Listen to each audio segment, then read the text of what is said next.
पहले एनसीसी से डर लगता था, मैं डर के मारे लिया नहीं था। लेकिन हमारे जो एनसीसी ऑफिसर थे वो बहुत, आपके पिताजी का सर स्वभाव कैसा था सर? पिताजी आपके हमारे बड़े सीधे शांत किस्म के लोग। तो उसमें आता आश्चर्यजनक चुंदू सत्य उसमें आया था। एक समय ऐसा आएगा जब खेतों में घूमने को मिलता था, खलिहान में बढ़िया अमरूद के पेड़ लगे हैं, कैथा के पेड़ लगे हैं बढ़िया। वो मेरे जीवन की सबसे दुखदाई घटना मेरे जीवन की रही। मतलब उस स्थिति को अपने आप को एक्सेप्ट कर लेना चाहिए। एक्सेप्ट करना ही पड़ेगा, आपको हंसना पड़ेगा तब लोग आपसे जुड़ेंगे। साइकिल का अगर पहिया पा जाते थे उसको पट्टे को भी चलाते थे, चड्डी बनियान पहन के पूरे शहर में चला के आ जाते थे, तो हमें खुशी होती थी। अच्छा, आपका बचपन कहाँ पे गुजरा था सर? मेरा बचपन तो अधिकांश छतरपुर और टीकमगढ़ जिले में गुजरा है। क्योंकि मेरे फादर डॉक्टर थे, वेटनरी डॉक्टर थे। बाद में वो सहायक संचालक से सेवानिवृत्त हुए, तो अधिकांश जिला स्तर पर ही वो रहते थे। तो अधिकांश मेरा बचपन टीकमगढ़, छतरपुर में ही गुजरा है। हम लोग रहने वाले उत्तर प्रदेश के हैं, छोटा सा गांव है। अच्छा। वहाँ पर जन्म कहाँ पे हुआ था आपका? जन्म हमारा मध्य प्रदेश में हुआ। जब पिताजी हमारे मध्य प्रदेश में सेवा में आ गए थे, और मेरा सौभाग्य कि मेरा जन्म हुआ, उनका जॉब में ज्वाइनिंग थी उसी दिन। अच्छा, मतलब आप सभी के लिए लकी थे। हाँ, तो उत्तर प्रदेश में हमारा परिवार खानदान सब है, लेकिन मध्य प्रदेश में ही जन्म और सेवा हमारी मध्य प्रदेश की रही। अच्छा, चूंकि मध्य प्रदेश में पिताजी से सेवारत थे शासकीय सेवक के रूप में, और यहीं पर उनकी पूरी सेवाएं रहीं। अच्छा। तो मध्य प्रदेश में नौगांव में मकान भी बनवा लिया था, जैसे शहपुरा में बनवा लिया, वैसे पिताजी ने नौगांव में बनवा लिया था। छतरपुर में अधिकांश रहे हम लोग। अच्छा। कक्षा 8वीं से लेके एमएससी मैंने छतरपुर में ही रह के किया। छतरपुर में। हाँ, और उसके पहले की एजुकेशन टीकमगढ़ की थी, तो अधिकांश समय हमारा छतरपुर में बीता। अच्छा सर, जब आपका जन्म हुआ था तो उस समय मतलब आपकी पारिवारिक स्थिति कैसी थी सर? पारिवारिक स्थिति, हमारे ग्रैंडफादर मतलब किसान थे, और अच्छी स्थिति थी उस समय। हमारे ग्रैंडफादर बढ़िया 2 ट्रक चलते थे, ट्रैक्टर था, खूब सारी खेती थी, और उनका रुझान पढ़ाई तक तो था, लेकिन बाहर भेजने का नहीं था। अच्छा। लेकिन हमारे पिताजी को चूंकि शौक था और साइंस पढ़ते थे, तो गांव के लोग सब डॉक्टर भैया कहने लगे थे उनको। तो बोले अब डॉक्टर ही बनूंगा। लेकिन हमारे ग्रैंडफादर उसमें पैसा कम खर्च करते थे, तो मेडिकल डॉक्टर में सिलेक्शन हो गया था उनका। अच्छा। लेकिन उन्होंने कहा हम फीस नहीं देंगे, तुम पैसा खराब कर रहे हो ज्यादा पढ़ के, घर में रहो, पढ़ लिए बस, घर का काम। हाँ, मतलब पहले ऐसी सोच थी कि जो भी करना हो यहीं रह के करो, बाहर जाने की कोई जरूरत तो नहीं। फिर वेटनरी डिपार्टमेंट ने कहा कि हम आपको फीस भी देंगे, स्कॉलरशिप भी देंगे, आप हमारे विभाग में आए। उस समय पढ़े लिखे लड़के कम मिलते थे, तो फिर पिताजी ने वेटनरी डिपार्टमेंट में चले गए। बीकानेर से उन्होंने ट्रेनिंग की, as a veterinary assistant surgeon उनकी पोस्टिंग हुई, और as a assistant director veterinary वो रिटायरमेंट हुआ था। अधिकांश हमारा जो है मध्य प्रदेश में ही हमारा बचपन, मध्य प्रदेश में पढ़ाई लिखाई, मध्य प्रदेश में हमारी शासकीय सेवा, सब कुछ मध्य प्रदेश में हुआ। उस जमाने के सर स्कूल कैसे हुआ करते थे? स्कूल की स्थिति आजकल के जैसे अच्छे भवन बन गए हैं, उस समय तो बहुत साधारण विद्यालय का भवन हुआ करता था, लेकिन शिक्षक बड़ा समर्पित भाव से मतलब बच्चों के बीच में रहते थे। उनका पूरा समर्पण बच्चों के लिए रहता था। भवन कमजोर थे, पेमेंट के लिए काम नहीं करते थे, वो बच्चों को सिखाने के लिए काम करते थे। नहीं, पेमेंट मिलता था उन्हें। हाँ। हमारी मतलब मेन उद्देश्य जो होता था वो बच्चों के लिए होता था। और शासकीय विद्यालय में ही मेरा पूरा एजुकेशन हुई है। अच्छा। हम लोग प्राइवेट विद्यालय नहीं जानते थे, उस समय होते भी नहीं थे प्राइवेट संस्थाएं, बहुत कम। ना हमारे समय मतलब इतनी पैसा था पिताजी का कि वो प्राइवेट संस्थाओं में पढ़ा पाते। तो हम लोग शासकीय विद्यालय में ही पढ़े हैं, ना कोई ट्यूशन कभी पढ़ा। अब तो कोचिंग का एक फैशन आ गया, हाँ सर, ये तो है। उस समय कोचिंग यानी ट्यूशन पढ़ना मतलब ये माना जाता था, अरे ये पढ़ने में कमजोर है, हाँ। ये पढ़ नहीं सकता। ये जो गाइड आज पढ़ते हैं बच्चे गाइड लेके, सबसे पहले तो गाइड खरीदते हैं। हम लोगों के समय तो अगर वो कुंजी कहलाती थी, कुंजी, उसको गाइड नहीं कहते थे, कुंजी कहलाते थे। हाँ। अगर कोई कुंजी खरीद लिया तो बड़ा हेर दृष्टि से देखा जाता था। उसको कहते थे अरे कुंजी लेकर के पढ़ता है। तो ट्यूशन और कुंजी ये बहुत कमजोरी मानी जाती थी हमारे समय। और बैठने की क्या व्यवस्था होती थी सर उधर पे? बैठने की तो जमीन था, फर्नीचर तो उस समय अवेलेबल होते नहीं थे। कॉलेजों में फर्नीचर देखा हम लोगों ने। अच्छा। कॉलेज में जब पढ़ने गए तब फर्नीचर मिला, नहीं तो स्कूल जितनी लाइफ था वो तो जमीन में फट्टियां बिछती थी, उन फट्टियों में बैठते थे और बढ़िया मजा आता था। बाहर भी बैठते थे, कमरे में भी बैठते थे। और तो मतलब आप बचपन में कैसे सर, मतलब एक सीधे साधे व्यक्ति थे या फिर मस्ती मजाक करने वाले भी थे? बचपन तो वैसा है कि चूंकि मेरा सब जगह शौक था, तो बड़ी मेजॉरिटी बचपन में मित्रों की रही है। और ज्यादा मतलब मैंने उधम उधम तो नहीं किया, लड़ाई झगड़े तो मेरे कभी नहीं हुए हैं। और वैसी हमारी मेजॉरिटी भी रहती थी पढ़ने पढ़ाने वालों के साथ, खेलने कूदने वालों के साथ। तो बचपन में मस्ती खूब करते थे, खूब घूमते थे, खूब गप लगाते थे। घूमने का शौक रहा, शाम को हमारी मेजॉरिटी घूमने जाती थी। पहले साइकिलें भी नहीं मिलती थी, कॉलेज में तो साइकिल मिली। तो हम लोग पैदल ही चलते थे। 2-2, 3-3 किलोमीटर स्कूल दूर थे, तो बस्ता लादे अपना चले जा रहे हैं। वहां से शाम को अपना फिर चले आ रहे हैं। 3 किलोमीटर लगभग चलना ही पड़ता था। जिले में भी स्कूल था, लेकिन हमारे घर से विद्यालय कम से कम 3 किलोमीटर था। इतने ज्यादा विद्यालय तो थे नहीं। आज के समय तो हर वार्ड में एक विद्यालय है। हाँ बिल्कुल, तकलीफ नहीं होनी चाहिए, पास का पास ही हो जाता है, पास के पास ही है। उस समय ऐसा नहीं था। एक हायर सेकेंडरी स्कूल मान लीजिए है तो फिर आपको वहीं तक ही जाना है। कॉलेज हायर सेकेंडरी ये जिले में मिलते थे।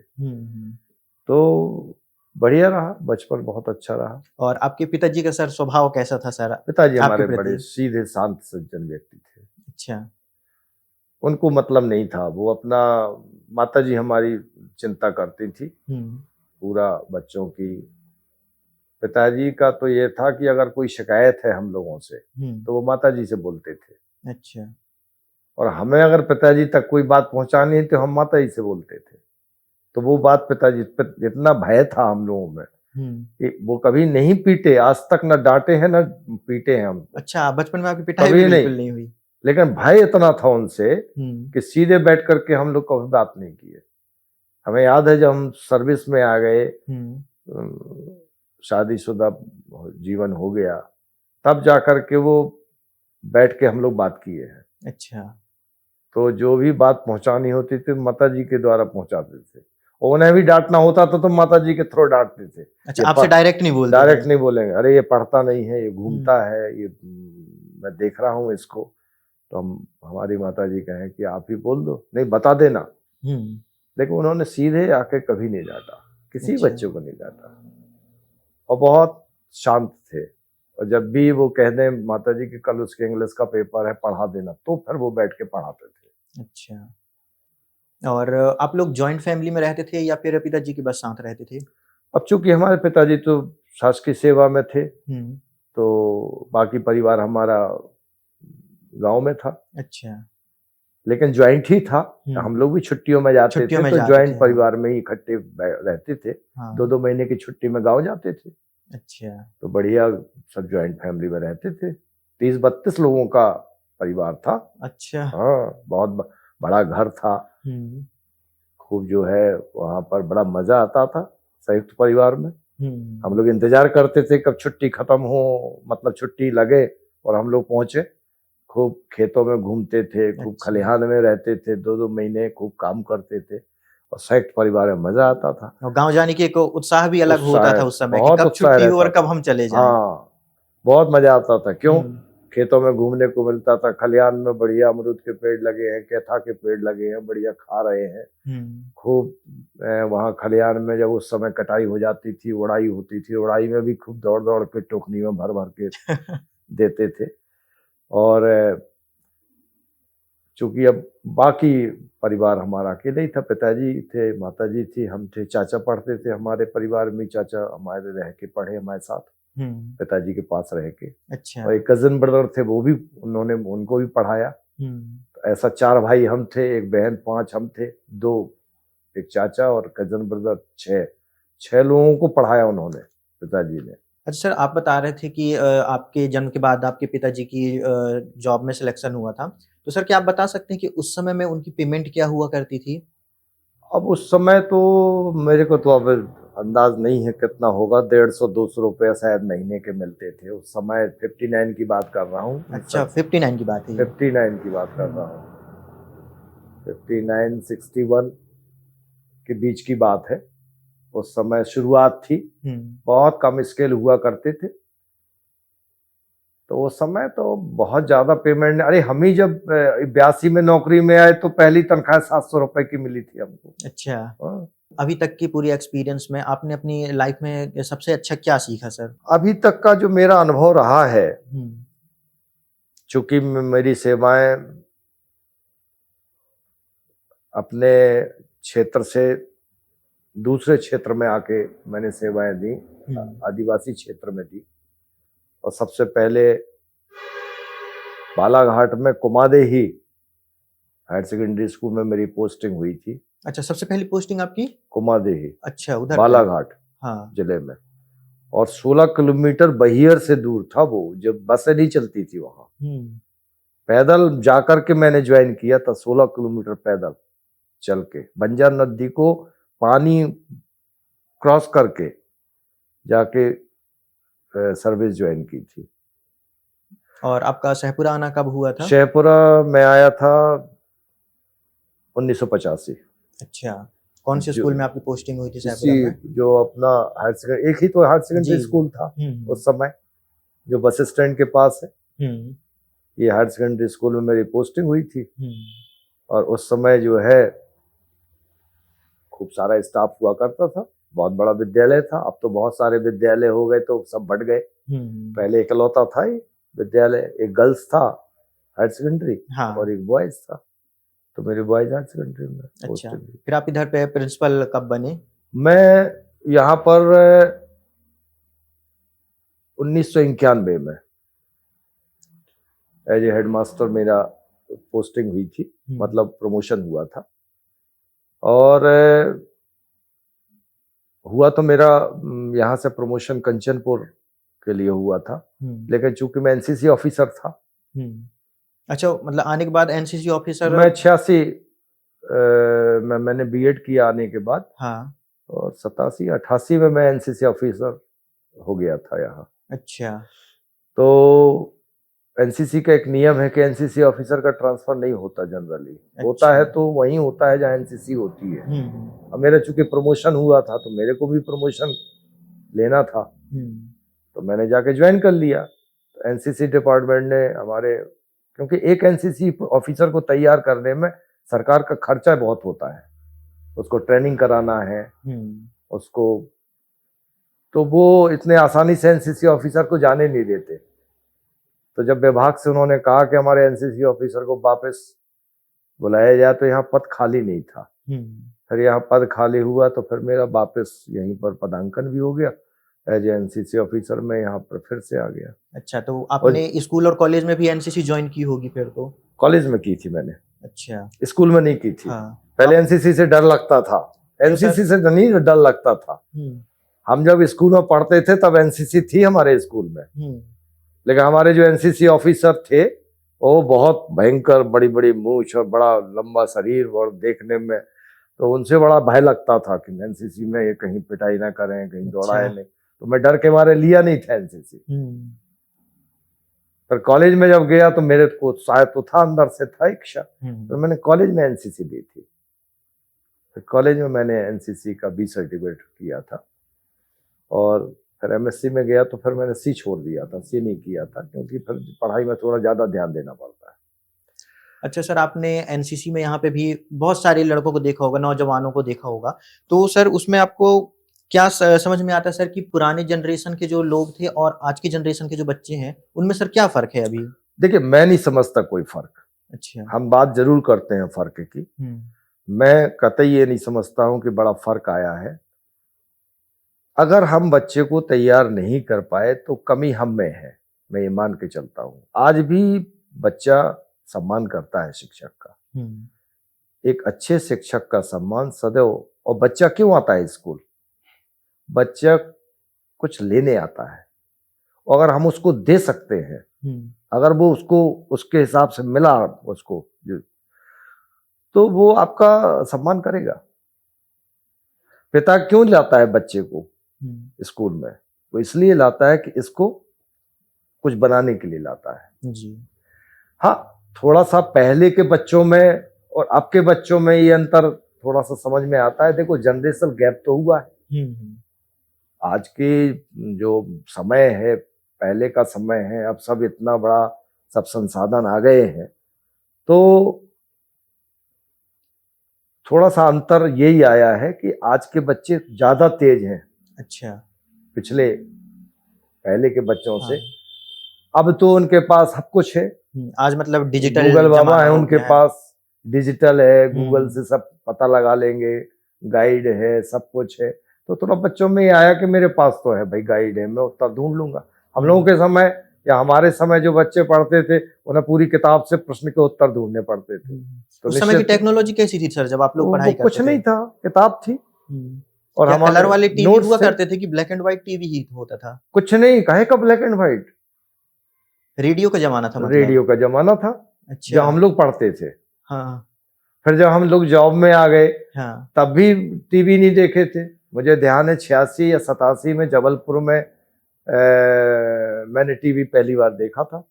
अच्छा। जब वो अपना कोई अपना दिल्ली में खेल-कूद का आयोजन था, उस समय हम लोग दुकान के सामने खड़े होके टीवी की दुकान के सामने टीवी देखा करते थे। तो उस समय ये सब चीजें नहीं थी, रेडियो था और बस पुस्तक थी हमारी। हमने बताया ना कि वो कुंजी वुंजी तो पापा ही समझा जाता था। जी, बहुत मजाक उड़ाया जाता था उस बच्चे का जिसके पास कुंजी ट्यूशन होती पढ़ना भी वही समझा जाता था जी। तो ऐसा कुछ नहीं था। बच्चे मेहनत करते थे, पढ़ते थे, और बहुत मेहनत करनी पड़ती थी, क्योंकि एक प्रश्न को ढूंढने के लिए आपको पढ़ना है, उसको प्रश्न को ढूंढना है, फिर उसका उत्तर लिखना है। तो लिखना और पढ़ना दोनों होता था। अच्छा। अब तो ऐसा है कि बने हुए गाइड है, बने हुए सब कुछ है, नोट्स हैं, और सब कुछ अवेलेबल है आपके पास। लेकिन आज भी मान सम्मान, मतलब बच्चों का तरफ से, शिक्षकों की तरफ से ऐसा नहीं है। अगर शिक्षक देता है बच्चे को, तो आज भी सम्मान शिक्षक को। अच्छा, मतलब ये चीज टीचर के बिहेवियर पर भी डिपेंड करता है? बिल्कुल, बिल्कुल करता है। क्योंकि आजकल क्या है, सिर्फ ज्यादातर बात होती है तो बस आजकल के बच्चे करके नहीं, थोड़ा नहीं, बुरा ऐसा नहीं बोलते हैं। करना चाहिए। आजकल के बच्चे तो और तेज हैं। हाँ। उनके साथ अगर हम चलें तो वो तो और अच्छे रिजल्ट देंगे। हम लोगों के समय तो 61 और 62% बहुत होती थी। अच्छा। गुड सेकंड अगर आ गए तो अरे हम लोग सीना फुला के घूमते थे, हम गुड सेकंड, यानी सेकंड 45% में आ जाती थी, 50 के ऊपर हो गए तो गुड सेकंड कहते थे। अब आजकल तो बच्चा 90, 92, 98% तक आते हैं जी। लेकिन सर ये आपके देखने का नजरिया है, मुझे ऐसा लगता है, क्योंकि मैंने बहुत सारे सीनियर सिटीजन से भी और ओल्ड एज लोगों से भी पूछा है, तो बस वो आजकल के बच्चे करके मतलब थोड़ी बुरी मतलब दूसरी नजर से देखते हैं। लेकिन ये आपका ही एक ऐसा नजरिया है जिसमें आप ऐसा बोल रहे हैं कि नहीं, आजकल के बच्चे तो और ज्यादा अच्छे एडवांस हैं। नहीं, एडवांस है। देखिए क्या होता है, बच्चा तो वही है आजकल या पहले का बच्चा। तो देखो, बच्चा तो बच्चा ही होगा ना। अब हमको किस रास्ते में उसको ले जाना है। कोई मान लीजिए बस खड़ी हुई है, बस तो अपने स्थान पर खड़ी हुई है, अब ड्राइवर ही ले जाएगा ना उसको कहीं। जी बिल्कुल। तो जहां उसको ले जाना है, बस की गलती तो नहीं है। तो ले जाने वाले कौन है? बच्चे को आज रास्ता दिखाने वाला कौन है? माता पिता है, शिक्षक है, वातावरण है। तो एक वातावरण का प्रभाव जरूर पड़ा है। माता पिता भी एडवांस्ड हो गए हैं, नजरिया भी हमारे थोड़ा सा बदले हैं, थोड़ा आगे बढ़ करके पहुंच हो गया है, तो बच्चे भी आगे हो गए हैं। देखिए, बच्चों को आज हम संस्कार देंगे, बच्चा संस्कारवान होगा। हाँ। अब कहते साहब बच्चों में संस्कार नहीं बचे, संस्कार दिए भी है क्या हमने, बताइए आप। ये कोई इस बात पे कोई चर्चा नहीं हाँ? करता। अगर हम देंगे तो उसको, वो अपने तरफ से तो लेके आया नहीं था कुछ, दिया तो हम ही ने है ना। बिल्कुल। जो हमने दिया वो लेके चल रहा है। आज हम बच्चे से कहेंगे कि बच्चा देखो ये बड़े हैं, चाचा जी हैं, पैर छुओ, तो वो अगर छोटे से अगर उस संस्कार में ढलेगा तो निश्चित है उसके अंदर संस्कार रहेंगे। तो इसमें हम गलती बच्चे की नहीं मान सकते। आज शिक्षक कहे अरे आजकल के तो बच्चे पढ़ते ही नहीं, भाई बच्चा पढ़ने आया है, हम नहीं पढ़ा पाए या कुछ हम में कमी रह गई जो हम नहीं दे पाए, इसलिए बच्चा नहीं ले पाया। वातावरण का फर्क हो सकता है।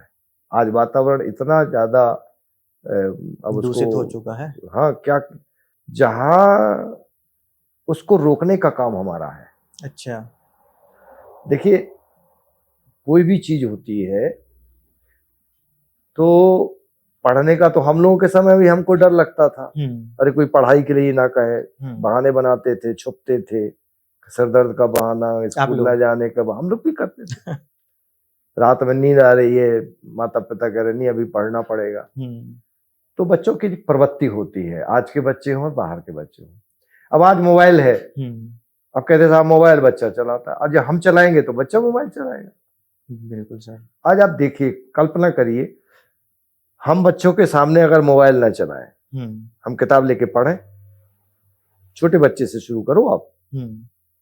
छोटा बच्चा जब हम सीखता है उस समय अगर वो देखेगा कि हम किताब पढ़ते हैं, निश्चित है वो भी किताब पढ़ेगा।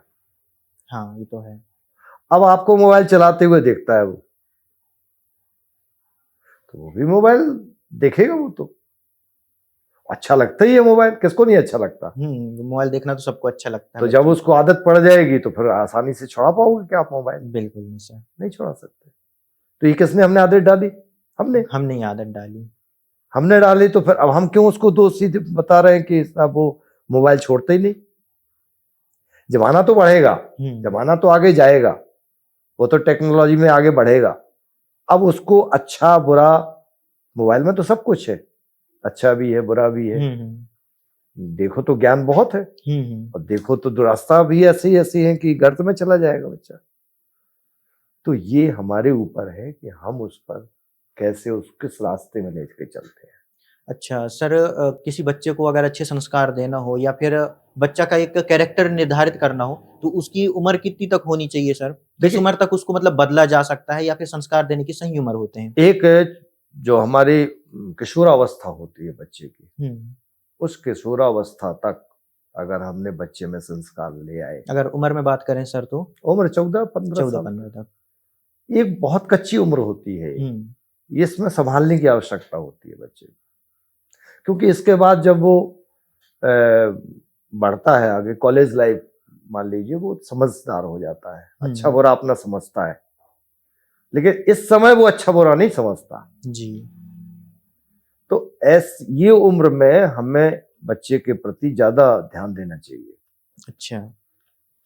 और जब सर उम्र फिर और ज्यादा हो जाती तो फिर उस समय पेरेंट्स को और क्या ध्यान रखना चाहिए? अब देखिए, ऐसा है कि हमने ऐसे भी उदाहरण देखे कि जब छोटे में बच्चा बड़ा उद्यमी रहा है, बहुत कई प्रकार के अंगुण उसमें समझ में आए, बाद में कभी कभी बच्चा जो है इतना अच्छा हो गया, देखा होगा, अरे ये तो हाँ पहले ऐसा नहीं था, लेकिन बड़ा ऐसा कमजोर था बच्चा पढ़ने में, हाँ, लेकिन आज तो इतना बढ़िया है, ये कंप्यूटर में साइंस में आगे निकल गया। तो ऐसा नहीं है कि परिवर्तन नहीं होता है, परिवर्तन होता है।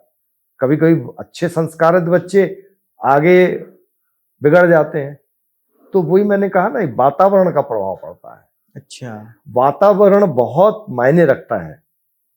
अगर संस्कारी व्यक्ति को भी अगर वातावरण खराब मिल गया तो फिर वो ऐसी वातावरण में ढलने लग जाएगा। वातावरण जो है, इसलिए सबसे पहली चीज हमारे ये करना चाहिए कि वातावरण बच्चे का हमेशा अच्छा रहे। जैसे मान लीजिए पढ़ने भेज देते हैं हम बच्चे को बाहर, बहुत होशियार था, बड़ी हमने कोटा भेज दिया, कहीं भेज दिया, अब वहां पर बच्चों की संगति, उनकी मित्र मंडली ऐसी मिल गई, तो संस्कार वो तो अच्छा लगेगा उसको। फिल्म देखना, मोबाइल देखना या और दूसरे शौक करना, ये अगर मिला उस वातावरण में, पता चला अच्छा संस्कारित बच्चा बिगड़ गया वहां जाके। तो इस समय पे सर माता पिता को क्या ध्यान रखना चाहिए? उस समय ध्यान जरूरी है। बच्चे को हमेशा, जब तक बच्चा अपने पैरों पर नहीं खड़ा होता है, तब तक बच्चे पर हमेशा नजर रखने की आवश्यकता है। आज हम थोड़ा सा ये भी सोच लेते हैं, अरे अब तो बच्चे समझदार हो गए, बड़े हो गए, अब तो वो खुद अपना अच्छा बुरा समझते हैं। अच्छा बुरा समझते हैं, लेकिन बुरा ना हो इसलिए हमको भी निगाह रखने की जरूरत है। थोड़ा सा हमें ध्यान देने की जरूरत है। गाइड तो करना पड़ेगा। और सर ये क्वेश्चन पूछना तो नहीं चाहिए, लेकिन फिर भी थोड़ा सा जरूरी है, कुछ लोगों को बहुत हेल्प मिलेगी। आपके विषय में भी हमने बहुत सुना था कि आपके जो पुत्र थे वो बाहर गए थे और फिर कुछ आकस्मिक कारण के कारण उनका निधन हो गया था। तो सर इसके बारे में कुछ बताएंगे सर? हाँ, वो मेरे जीवन की सबसे दुखदाई घटना मेरे जीवन की रही। मेरा एक ही इकलौता पुत्र था और शेखपुरा में ही उसका प्राथमिक से लेकर हायर सेकेंडरी तक की शिक्षा हुई। जी। सभी माता पिता सोचते हैं कि बच्चा आगे पढ़े, उसका भी शौक था। भोपाल में उसका सिलेक्शन बी फार्मेसी में हो गया। अच्छा। तो वीएनएस कॉलेज भोपाल में बी फार्मेसी में उसका एडमिशन करवाया था। वहां पर वो बढ़िया पढ़ रहा था। अब चूंकि कॉलेज दूर था और फिर उसने कोचिंग भी ज्वाइन कर ली थी, तो आने जाने में दिक्कत तो होती थी। तो उसने बाइक की मांग की, तो हमने कहा नहीं, बाइक और ये किस सन की बात है ये? ये 2006-07 की बात है। अच्छा। अब वो चूंकि परेशानी थी, सिटी बस से पहुंचने में देर होती थी, उस चक्कर में फिर वो बाइक ले दी हमने। और बाइक लेने के बाद अचानक एक दिन कॉलेज जाते समय एक्सीडेंट हो गया। अब उसमें विधि का विधान समझो। जी। अच्छा सर मतलब ये जो होती है कि बहुत ही बड़ा दुख होता है सर, तो इसमें इस दुख से आपने अपने आप को कैसे उभारा था सर? बस वही, चूंकि मेरा जॉब ऐसा था कि बच्चों के बीच का जॉब था, शिक्षक बच्चों के बीच में रहते। और मेरा एक सिद्धांत रहा है कि देखिए, जीवन में अगर चलना है तो संघर्ष करना पड़ेगा। जी। जीवन रोने से नहीं चलते, जीवन हंसने से चलते हैं। मतलब उस स्थिति को अपने आप को एक्सेप्ट कर लेना चाहिए। एक्सेप्ट करना ही पड़ेगा। परिस्थितियां से अगर संघर्ष करना है तो आपको स्वीकार करना पड़ेगा। तो अपने स्कूल के बच्चों के साथ में खूब मिलना मिलना, उनसे साथ बच्चों ने भी हमें खूब मदद की। उनको भी आभास था कि कुछ रिक्तता तो है, रिक्त स्थान सर के जीवन में आया है। जी। तो मेरा सौभाग्य है कि मेरे ऐसे अच्छे बच्चे थे, स्टूडेंट, मेरा भी ख्याल करते थे उस समय। और वो मेरे को अकेले नहीं रहने देते थे, हमेशा कुछ ना कुछ, मतलब कमी महसूस नहीं एनसीसी होने के दी। एक्टिविटीज में हमारे साथ हमेशा, सर आज ये कर लें, कल वो कर लें, तो वो कहीं ना कहीं लगाए रहते थे। मुझे बड़ी मदद मिली उनसे। उन्होंने मुझे काफी साथ दिया और मैं भी उनके साथ घुल मिल गया। मैंने भी सोच लिया कि एक गया है, 1000 तो हमारे साथ है, ये 1000 बच्चे हमारे ही तो है। जी। तो उनके साथ जो है मिलकर के, उनके साथ होके सब, हालांकि ऐसे दुख भूलते तो नहीं है, लेकिन ये है कि रोने वालों के साथ कोई नहीं देता। आपको हंसना पड़ेगा तब लोग आपसे जुड़ेंगे। जी बिल्कुल। तो अगर बैठ करके आप रोते रहोगे तो लोग भी कहेंगे कहाँ तक समझाएं इसको, इसको तो काम ही रोना है। तो हर व्यक्ति को, और मैं जानता हूँ ऊपर वाले ने दिया है तो उसी का अधिकार है लेना, उसका हमारा कोई हक नहीं है। उसने जब तक के लिए दिया था उसका धन्यवाद, और ले लिया, तो बहुत बहुत धन्यवाद। क्या है, संघर्ष जीवन में करना पड़ता है, और यही मैं आज लोगों के यहाँ जब घटनाएं होती हैं, अधिकार में जाता हूँ, अपना उदाहरण देता हूँ कि मुझसे सीखो, मैंने कितना संघर्ष करके उस दुख को भुलाया है। और मेरा सौभाग्य है कि मेरी पत्नी भी मुझे मतलब उस दुख को सहने की क्षमता उन्होंने दी, उन्होंने भी सहा। अच्छा, उनके लिए इस दुख को संभालना आसान था सर? की बहुत कठिन था। अच्छा। लेकिन उन्होंने अपना पूरा धर्म की तरफ मोड़ दिया, पूजा पाठ, कथा सुनना और ख्याल करना हमारा, और उन्होंने अपने आप को भी मजबूत किया, हमें भी मजबूती प्रदान की, और आज ये है कि जीवन चल रहा है। जी, ऐसी स्थिति बहुत लोगों के पास भी आती है, तो सर वो क्या है कि वो जिंदगी भर उस दुख को भुला नहीं पाते हैं। सर उनके लिए आपका क्या मैसेज है? मैसेज यही है कि देखिए, जीवन में सुख दुख तो आते हैं जी, तो दोनों को बहुत खुशी से स्वीकार करना चाहिए, तभी आप जीवन काट सकते हैं। मेरा तो यह है कि भगवान ना करे ऐसे दुख किसी को दे, लेकिन अगर है तो हमें संघर्ष करना आना चाहिए। देखिए, संघर्ष से जीवन है, संघर्ष बहुत आवश्यक है जीवन में, तभी सफलता मिलेगी। उससे मिलने वाला तो कुछ नहीं है। आप अपने शरीर को भी गंवा देंगे, आप परिवार को भी नष्ट कर देंगे उस दुख में।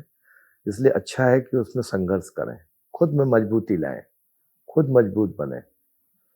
और मैं तो ये कहता हूं कि हर व्यक्ति को सबसे पहले अपने आप को ये मान के चलना चाहिए कि मैं अब इतना सक्षम हूं कि हर काम अपना खुद कर सकूं। आश्रय बहुत गंभीर परिस्थिति में लेना चाहिए, पहले अपने आप में सक्षम होना चाहिए व्यक्ति को। जीवन में कितनी नहीं घटनाएं होती हैं जी, एक्सीडेंट होता है, पैर फ्रैक्चर होता है, दुख तकलीफ होती है, बुखार आते हैं, जरा जरा से आदमी परेशान हो जाता है। तो थोड़ा संघर्ष का जीवन भी जीना चाहिए।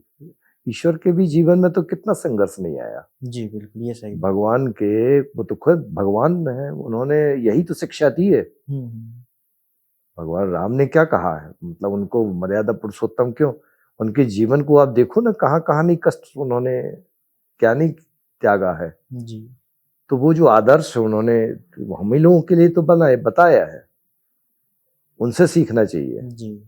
हर कोई सुख की कल्पना करता है, दुख तो आएंगे जी। अगर हमने सुख देखा हुआ है तो दुख भी आएगा, दुख देखा हुआ है तो सुख भी आएगा, दोनों आएंगे जी। भाई रात होती है, दिन होता है जी। ठीक है सर, थोड़ा सा टॉपिक से अब हटते हैं। आप ये बताइए कि आपके टाइम में सर जॉब की क्या कंडीशन थी? जॉब मिलना आसान था सर कि कठिन था सर? जॉब मिलना तो देखिए हमेशा थोड़ा कठिन रहा है जी। हम लोगों के समय भी कठिन था, इतने आसानी से जॉब मिलते नहीं थे, कंपटीशन आपको देने पड़ते थे। अब कल्पना करिए, मैं उस समय 1980 में एमएससी फर्स्ट क्लास था। अच्छा। और हम लोगों के समय एमएससी में कितने बच्चे होते थे? 8 या 10। और इतना कठिन था, मतलब परसेंटेज, कि उस समय मेरी परसेंटेज 61 बनी थी, एमएससी फर्स्ट क्लास। और जॉब के लिए हम ट्राइबल डिपार्टमेंट में दूसरी सूची में मेरा शिक्षक में चयन हुआ था, पहली में मैं नहीं हुआ था। अच्छा। दूसरे में हुआ था, सेकंड लिस्ट में। तो जॉब जो है, आज तो जॉब बहुत है, और वो भी काफी मतलब गाइडलाइन भी है। मतलब ये पहले क्या था, बायोलॉजी से डॉक्टर, मैं गणित से पढ़ा तो इंजीनियर। तो बस समाचार पत्र देखो, उसमें जो वैकेंसी निकले तो अपना अप्लाई करते रहो। हाँ। आज तो इतने हजारों कंपनियां हैं कि आज तो कम से कम कंपनियों में भी आज बच्चे जा रहे हैं, काफी जॉब मिल रहे हैं। पहले तो बस यही था, और कंपटीशन तो देना पड़ता था। प्रतियोगी परीक्षाएं थी, उनको देना पड़ता था। इतने ज्यादा कोचिंग भी नहीं थे, ना इतने गाइड वगैरह थे। तो जो हम लोग तो लाइब्रेरी में जाकर के जनरल नॉलेज के नोट करके लाते थे। लाइब्रेरी में 1 घंटा बैठते थे, वैकेंसी भी देखते थे, जनरल नॉलेज भी देखते थे और चीजें देखते थे। कॉलेज की लाइब्रेरी से किताब लाते थे और दूसरी किताबों को लाते थे, उसको अध्ययन करते थे, नोट्स बनाते थे। मतलब आप कह रहे हैं कि पहले से अभी की पढ़ाई जो है वो ज्यादा आसान है। आसान है क्योंकि संसाधन ज्यादा अच्छे हैं। जी। फेस्टिवल्स वगैरह कैसे सेलिब्रेट हुआ करते थे? बहुत मस्ती होती थी। अच्छा। और बड़ा लगाव था लोगों का। अब तो फॉर्मेलिटी हो गई। हम लोगों के समय जब था तो कोई भी त्योहार जब आता था तो समाज में बड़ा जुड़ाव था। अच्छा। मतलब परिवार बस में इकट्ठे नहीं, पूरे समाज इकट्ठा होता था। हम लोगों ने देखा है, गांव में भी बड़ा आनंद आता था। दीपावली उत्सव होता था तो पूरे गांव में जश्न हुआ करते थे, खूब गायों को खिलाते थे, मोनिया खूब नाचा करते थे। अच्छा। और घर घर जाकर के खूब मीठा पकवान बनते थे। अब आजकल तो मतलब हेलो हाय हो जरूर होता है। उन्होंने कहा व्हाट्सएप पर, उन्होंने कहा दीपावली की शुभकामनाएं, नए वर्ष की शुभकामनाएं और वो हैप्पी बर्थडे। यहाँ तक कि सर मैंने देखा फोन करके भी नहीं बोलते सर, सिर्फ वो मैसेज फॉरवर्ड कर दिए, मैसेज उनकी फॉर्मेलिटी हो गया, उन्होंने सीधा पोस्ट कर दिया, काम खत्म हो गया। फोन भी करना अब समय नहीं है, समय नहीं बचा। हाँ, पहले तो दीपावली का बताऊं मैं कि मिठाइयाँ घर में बनती थी, लोग घर में मिलने आया करते थे।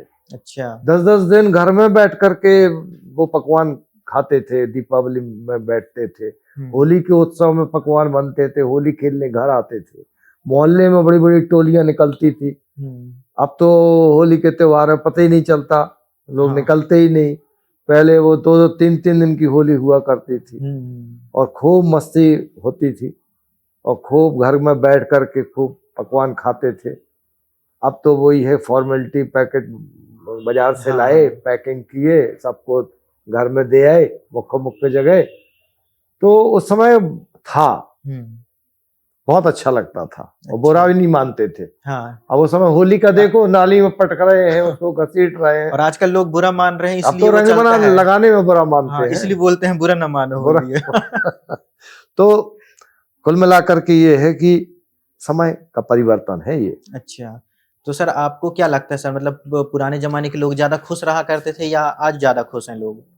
देखिए, जहां तक खुशी की बात है तो आप समय अपने अपने समय में सभी खुश है।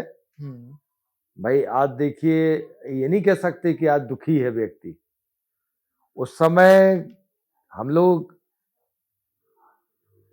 साइकिल का अगर पहिया पा जाते थे, उसको पट्टे को भी चलाते थे, चड्डी बनियान पहन के पूरे शहर में चला के आ जाते थे। तो हमें खुशी होती थी। अच्छा। और आज की जनरेशन में वो बाइक मिल जाए तो भी वो दुखी रहता है कि अरे भैया वो ये वाली बाइक है। अच्छा। अब हमको वो वाला मॉडल चाहिए। पहले तो जो था पुराने समय का, वही अगर मिल गया तो उसमें बड़ी खुशी मिलती थी। पतंग अगर हम लोगों को मिल गई तो भारी खुश, साइकिल चलाने को मिल गई तो अरे तो और तो ज्यादा खुशी हो जाती थी। तो ये समय समय की बात है। आज का समय ये है कि वो चीजें खत्म हो गई। आज का समय जो है, मोबाइल नहीं है तो दुखी है, बाइक नहीं है तो दुखी है। अब हम लोग तो बस में यात्रा कर लेते थे, प्रसन्न हो जाते थे। ट्रेन तो बहुत बड़ी बात थी। अब आज एरोप्लेन में अगर वो नहीं बैठ पाया तो दुखी है। तो समय के हिसाब से सुख दुख का मूल्यांकन हो गया है। अच्छा, और हम मतलब लोग वो अपने आदमी के समय ऊपर डिपेंड करता है कि उसका क्राइटेरिया क्या है खुश होने का। तो देखिए, कभी भी अपेक्षाएं हमारी पूरी नहीं होती। अगर हम एक सीमित संसाधन में अपने को खुश रखें तो हमें हमेशा खुशी मिलेगी। अगर हमारी अपेक्षाएं इतनी बड़ी हो गई तो हम दुखी ही रहेंगे। हम हमेशा सोचते रहेंगे कि, तो हमेशा एक जीवन जो है, एक सीमित संसाधन में अगर जीने का हम प्रयास करें तो हमेशा हमको प्रसन्नता जीवन में मिलेगी। अच्छा। अच्छा सर, जब आप कॉलेज वगैरह में पढ़ाई करते थे तो आपको भी मूवीज देखने का शौक था या गाने आने का? बहुत शौक था, मूवी देखने का भी शौक था और हम लोगों के समय मंची कार्यक्रम बहुत हुआ करते थे। कौन सा कार्यक्रम? मंची कार्यक्रम, मंच मतलब ऑर्केस्ट्रा हुआ करते थे, अच्छा। कव्वालियां हुआ करती थी, हाँ। नाटक होते थे, तो उनको देखने का बड़ा शौक था। अच्छा। लेकिन घर से इतना प्रतिबंध रहता था कि हम लोगों को बड़े मुश्किल में रो रो के हम लोगों को महीने में एक बार पैसा मिलता था मूवी देखने का। अच्छा। जब बहुत माताजी को हम लोग रोज, अरे बहुत अच्छी मक्खन है और लगाते थे। बहुत लोग जा रहे हैं, हमको भी देखना है, हमको भी देखना है, तब जाके हम लोगों को मिलता था कुछ पैसा एक दिन मूवी देखने का। अच्छा। अब पैसे की तो खैर तंगी थी, और टीवी वगैरह तो हुआ नहीं टीवी करते भी थे कि था कहीं नहीं, देख लो। तो महीने में एक बार हम लोगों को पिक्चर देखने के लिए पैसा दे मिलता अच्छा। था। अब बड़ा इतना खुश होके जाते थे, और जब वो बैठते थे और देखने पिक्चर, और पहले पूरा इंटरव्यू कौन सी पिक्चर है, क्या है उसमें, फलाना पूरा सब बताना पड़ता, तब जाके हमको पैसा मिलता था। अच्छा। और फिर वो उसकी स्टोरी सुना रहे हैं स्कूल में और दोस्तों में, वो महीनों चलती थी उसकी स्टोरी। फिर आपके जमाने का मतलब सबसे फेमस मूवी या गाना कौन सा था सर? अब ये तो हमारे पुराने ही जमाने के कलाकार हैं, अमिताभ बच्चन, धर्मेंद्र वगैरह हमारे अच्छा। जमाने के कलाकार हैं। हाँ। और ये पुराने गाने हम लोगों के लता मंगेशकर और मोहम्मद रफी और किशोर कुमार, इनके गाने ही हम लोगों को बहुत पसंद, आज भी पसंद आते हैं। कोई मशहूर मूवी वगैरह रही होगी आपके जमाने की? हमने सबसे पहली मूवी उपकार देखी थी। उपकार? उपकार, अच्छा। जिसमें मेरे देश की धरती मनोज कुमार की थी। अच्छा। वो पहले ही मेरी जिंदगी की पहली फिल्म थी। हम बहुत छोटे थे उस समय, हमारे पिताजी प्रयागराज, इलाहाबाद जिसको पहले बोलते थे आज प्रयागराज, वहाँ गंगा स्नान कराने ले गए थे, वहाँ उन्होंने पहली मूवी दिखाई थी उपकार। अच्छा। और जीवन में वास्तव में उस उपकार फिल्म का हमें आज भी याद आती है। वो फिल्म जी बहुत प्रभावित किया उस फिल्म ने। पहले की मूवी बहुत अच्छी हुआ करती थी, पारिवारिक मूवी देखो आप, परिवार से संबंधित इतनी अच्छी मूवी बनती थी। अब तो भगवान जाने, मैंने तो बहुत दिन से मूवी देखी नहीं। अब आज के कलाकारों का तो मुझे नाम भी याद नहीं। अब कभी मान लीजिए मौका है इसमें टीवी में, तो मैं कभी पूरी मूवी देख ही नहीं पाता हूँ, क्योंकि अब शायद थोड़ा टेस्ट बदल गया होगा जमाने के हिसाब से। हम लोग तो अब पारिवारिक मूवी मिल जाए तो अच्छी लगती है, या देश प्रेम से संबंधित मूवी हो तो वो अच्छी लगती है, या थोड़ा सा मूवी में होना चाहिए आगे होने वाला क्या है, एक उत्सुकता हमेशा होनी चाहिए जी। कोई जाए कहानी हम पढ़ रहे हैं तो कहानी, जैसे नोवेल हम लोग बहुत पढ़ते थे, उपन्यास पढ़ते थे। अच्छा। उस समय उपन्यास, आजकल तो मोबाइल, हम लोगों के समय उपन्यास अगर मिल गया तो हम लोग छोड़ते नहीं थे उपन्यास को,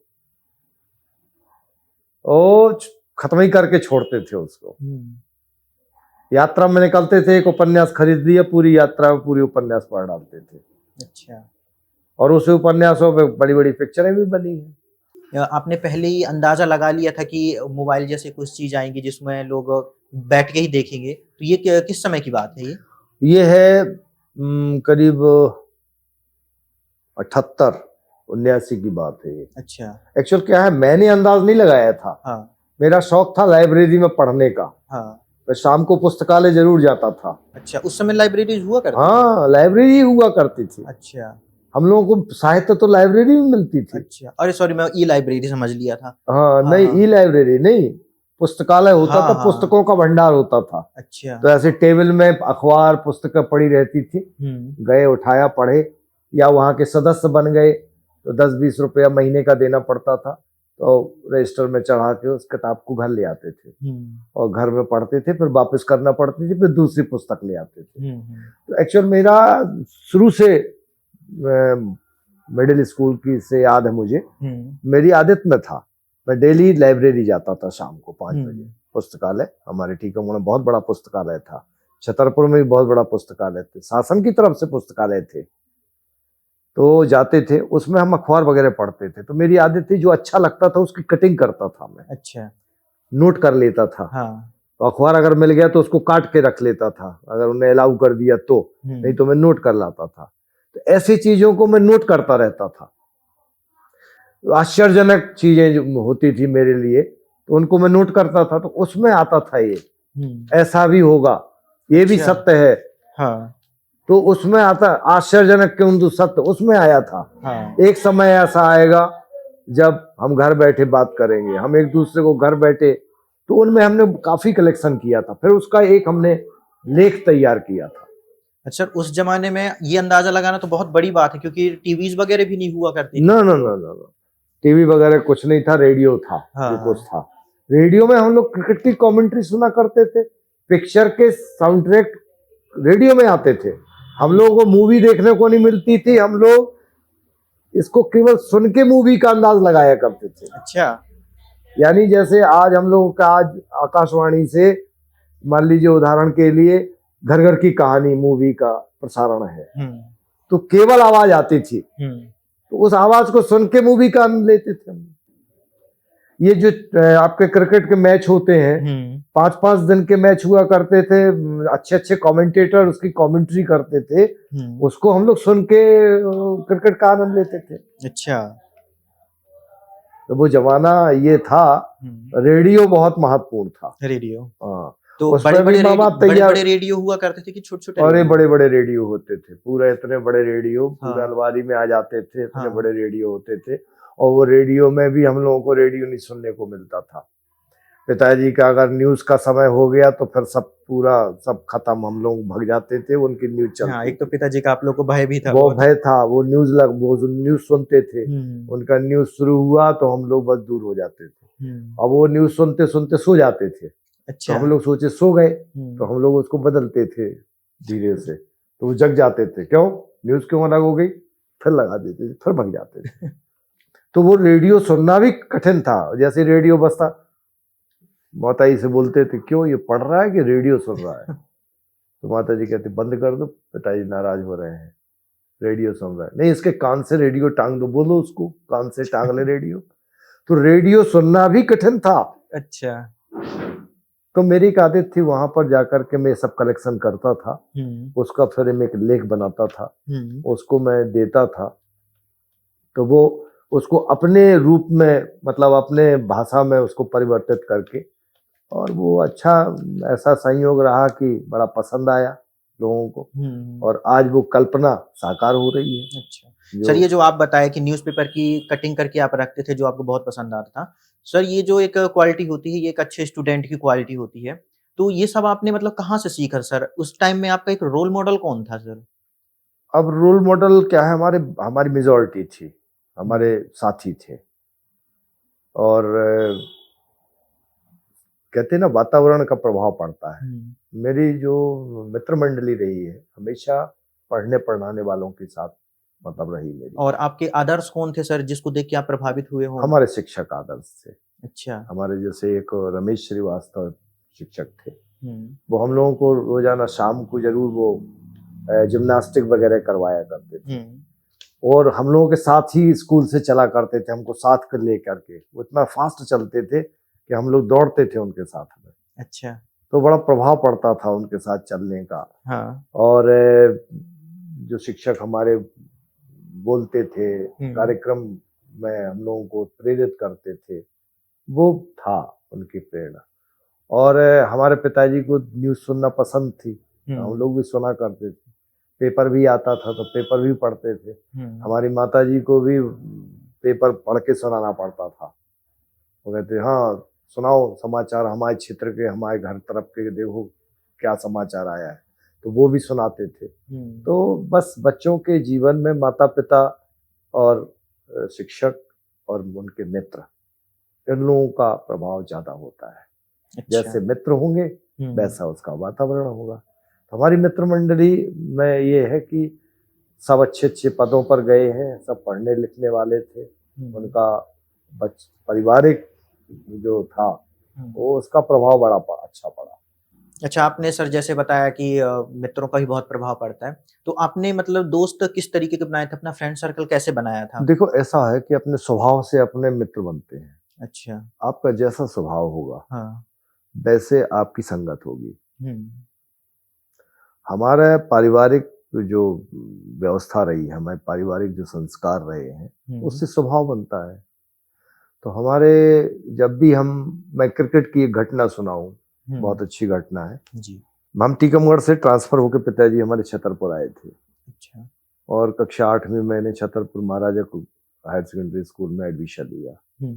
अब चूंकि नया था और उस समय मैं इतना एक्टिव नहीं था, बहुत सीधा साधा था, तो मैं पीछे बैठता था डर के मारे, क्योंकि बच्चे कहीं हमको ये हमारी सीट है ऐसा होता था क्लास में।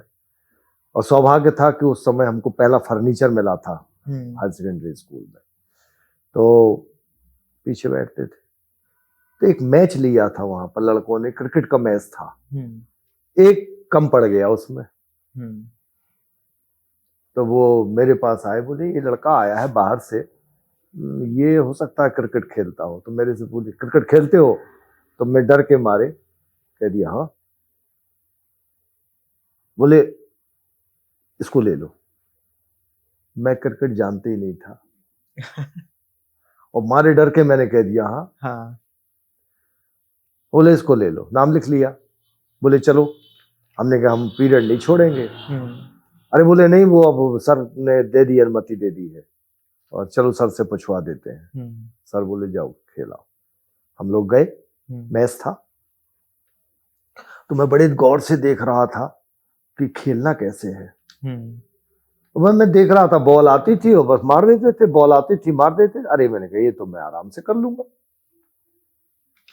मेरा नंबर आया, मैं गया बैट लेके, मैंने कहा मारनी तो है, बॉल आएगी और मार दूंगा। अब मेरे को ना क्रीज पता थी कि कहां पर खड़े होना है, उसके आगे निकल जाऊंगा तो आउट हो जाऊंगा। बॉल आई और मेरा तो सब ये तय था कि मेरे को मारना है, चाहे कहीं भी मारना है। और सौभाग्य से वो चौका लग गया। पहली बार में, पहली बॉल में पहली बार में चौका। अच्छा, भारी तालियां बजी, अरे तो बहुत अच्छा प्लेयर मिला अपने को। अब मैं चौका मार के अपना बूढ़ा सीना तान के और क्रीज के बाहर खड़ा हो गया आगे। अब वो सब चिल्लाए, ओए क्रीज के अंदर है, क्रीज के अंदर। मैं क्या जानू क्रीज रीज, मैं बाहर खड़ा। और वो पीछे विकेट कीपर जो खड़ा था वो कहा जल्दी बॉल दे, जल्दी बॉल दे। मैंने कहा ये बॉल क्यों ले मांग रहा है। मैंने देखा तो चूने की कुछ लाइन सी पड़ी थी और मैं लाइन के अंदर आ गया। मैंने कहा हो सकता था लाइन के अंदर ही रहना पड़ता होगा। तो वो बल्कि अपने साथी को बोला, अरे लेट कर दिया, आउट कर देता मैं। तो मैं बच गया। दूसरी बॉल आई तो दूसरा चौका और तीसरी बॉल पे आउट। जब मैं वापस आया तो भारी सब गले लगा लिए, अरे वाह क्या बात है, क्या बात है, 2 चौका, जीत गई हमारी टीम। और आपने बताया था कि मैं कभी नहीं खेला, कभी नहीं खेल पा, अभी नहीं बताया। अब मैं धाक जम गई मेरी तो। हमेशा मेरे बढ़िया वाह बटोर रहे थे उस समय, नाम लिख गया। अब मैंने उसमें मेहनत करना शुरू कर दी, तो एक अच्छा बॉलर भी हो गया, अच्छा बैट्समैन भी हो गया। अच्छा, फिर मैंने बताई घटना अपनी, जब हम लोग कुछ बड़े हो गए, हम लोग 10वीं 11वीं में आ गए, तो हमारी मित्र मंडली भी आ गई। तब मैंने घटना बताई कि जब तुम लोगों ने पहली बार मुझे टीम में लिया था तो मैं कुछ नहीं जानता था, मैं मारे डर के हाँ कह दिया था। अच्छा, फिर धीरे धीरे सीखना शुरू किया तो एक अच्छा बॉलर भी हुआ, बैट्समैन भी हुआ और प्रयास करते करते कॉलेज की टीम में भी खेला मैं। अच्छा, तो शौक तो था, फुटबॉल में घुस जाता था, हॉकी लेके घुस जाता था, नहीं खेल पाता तो भी मैं लगा रहता था खेलने के लिए। चेस खेलता था। एक बार कॉलेज में मैंने चेस कंपटीशन में भाग लिया। मैं सोचा मैं बहुत अच्छा चेस खेलता हूँ। हमारे विभूति शर्मा आजकल इंदौर में बहुत बड़े पत्रकार हैं, वो उनके साथ हमारा मुकाबला था, वो हमारे सामने आए। अरे मैंने कहा मैं इसको हरा दूंगा। उसने 2 चाल में मेरे को चित्त कर दिया। तब मेरे को पता चला कि कुछ नहीं जानता मैं चेस में, लेकिन शौक था हर चीज में, खेलने का, बोलने का, नाटक में भाग लेने का, कविता भी लिखने का शौक बीच में हुआ, एक तो कविता भी लिख डाली। मतलब जो चीज आप देख लेते थे उसका आपको शौक आ जाता था कि मेरे को ये भी करके एक बार ट्राई करके देखना, भले हो मेरे से या ना हो। अब आकाशवाणी का एक शौक ही तो था। अच्छा, और सफलता मिली। तो देखिए सफलता के लिए प्रयास करना जरूरी है। हम प्रयास ही नहीं करेंगे तो सफलता कहां से मिलेगी। बिल्कुल। तो सबसे बड़ी चीज है प्रयास करना चाहिए। अच्छा सर, आप बता रहे थे कि शादी की उम्र के बारे में आपने कुछ लिखा था। एक परिचर्चा थी, आकाशवाणी में प्रसारित हुई थी। एक्चुअल आकाशवाणी ही टॉपिक देता था, वो आकाशवाणी ही टॉपिक देता था। हम लोग चूंकि ऑडिशन पास थे इसलिए हम लोगों को बुलाया जाता था उसमें। तो वो उसमें कोई वो नहीं तैयार होता था, पहले मैटर कोई तैयार नहीं रहता था, वहां पर ही चर्चा होती थी, वो परिचर्चा कहलाती थी। अच्छा। तो उसने अगर हमको दिया, पहले कॉन्ट्रैक्ट आ जाता था हमारा कि आप इतने तारीख को रिकॉर्डिंग के लिए उपस्थित हो, परिचर्चा का विषय है शादी की उम्र क्या हो, इतने तारीख को आपको पहुंचना है। तो उस दिन हम लोग पहुंचते थे, 5-6 लोगों को आमंत्रण मिलता था। और कल्पना करिए, एक कमरा हुआ करता था, रिकॉर्डिंग दूसरे कमरे में होती थी, उसमें सिर्फ हम लोग बोलने वाले होते थे, सामने माइक होता था और एक संचालक होते थे उसके, जो संचालन करते थे। तो वो संचालन किया करते थे। और उदाहरण के लिए प्रश्न उठा कि भाई आज अब हम क्या सोचते हैं, शादी की उम्र क्या होनी चाहिए, तो अपने अपने विचार उस पर रखते थे कि वो कहते थे क्यों भाई 18 साल से ऊपर क्यों होनी चाहिए, 21 साल से ऊपर क्यों होनी चाहिए। उस समय क्या एज हुआ करती थी शादी की? अब उस समय तो देखिए, उस समय तो, अब तो खैर काफी प्रतिबंध है, पहले तो बाल विवाह ही बहुत हुआ करते थे और अधिकांश शादियां जल्दी हुआ करती थी। माता पिता का आदेश सर्वोपरि होता था। उन्होंने देख लिया, हाँ लड़का पढ़ लिख यार काम धाम करने लगा तो शादी कर दी, तो ऐसा कुछ नहीं था। तो इसीलिए तो ये विषय उठा था। अच्छा। चर्चा होती थी, तो मुद्दा था कि भाई उम्र क्या होनी चाहिए। तो जैसे मैं साइंस का विद्यार्थी रहा, तो मैं भाई अपने व्यू रखता था कि भाई एक तो जो लड़का हो या लड़की हो, जो साइंस की दृष्टि से जब तक पूर्ण तौर से जो है विकसित ना हो जाए शारीरिक रूप से, मानसिक रूप से, उम्र का हमेशा एक निश्चित होना चाहिए कि इस उम्र के नीचे शादी नहीं होनी चाहिए। अब जैसे बाल विवाह होते थे, अब बच्चे को पता ही नहीं हमारी शादी हो रही, तब शादी हो गई। अब जब वो जब आया उसके, तब पता चला हमारी शादी हो गई थी। तो कई तो अब चूंकि संस्कार थे, चलते भी थे, कई विरोध भी होते थे, कई स्वीकार नहीं करते थे। तो उस हिसाब से इस प्रकार की परिचर्चाएं चला करती थी। जैसे एक और उदाहरण बताया, हमारी परिचर्चा एक गणतंत्र और हम, अच्छा हाँ, एक परिचर्चा हुई, उसमें देश के गणतंत्र के बारे में हमारा क्या दायित्व है, देश के प्रति हमारा क्या दायित्व है, हमारे गणतंत्र जो है देश, तो उसमें हमारी क्या ड्यूटीज है, संविधान के प्रति हमारी क्या, तो ये चीजें हुआ करती थी उस समय। इसमें हम लोग भाग लिया करते थे आकाशवाणी के कार्यक्रम। अच्छा, तो सर वो शादी की उम्र में आपने फिर क्या हमने बस विचार बताया? अपने विचार यही दिए थे कि एक उम्र जो है, जो आज की स्थिति चल रही है 18 और 21 की, वो मेरा पहले भी सोचना था कि भाई लड़का हो या लड़की हो, शारीरिक रूप से पूर्ण विकास हो उसका, मानसिक रूप से पूर्ण विकास हो, एक उम्र वो तय होना चाहिए। उस समय कोई लीगल एज नहीं थी? हाँ, ऐसा नहीं था, वो बस यही चर्चाओं में था।